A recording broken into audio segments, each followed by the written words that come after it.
often realised that the remarkable career of the architect Andrea Palladio was underpinned by a dramatic expansion in manufacturing on the Venetian terraferma.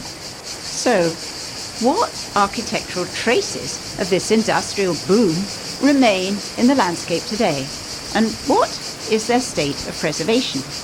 In an intensive programme of fieldwork, we made site visits all across the former Venetian terraferma, from Brescia to Friuli. We investigated a dazzling array of different activities, including flour milling, wool and silk production, mining, metalworking, paper manufacture, ceramics, sawmilling, and leather tanning. The results of the research were published in a richly illustrated book in both English and Italian, and the following year I curated an exhibition called Acqua Terra Fuoco at the Palladio Museum in Vicenza. The principal cities were already productive in the Middle Ages, as we can see in the sgarzerie in the centre of Verona, which were used for the final teaseling of the woven cloth.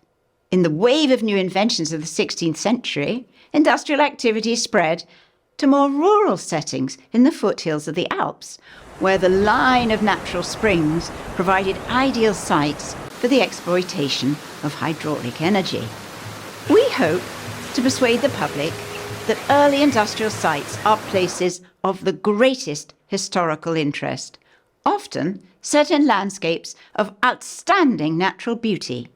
Whereas villas, palaces and churches are recorded and legally protected, the condition of these proto-industrial structures is very variable.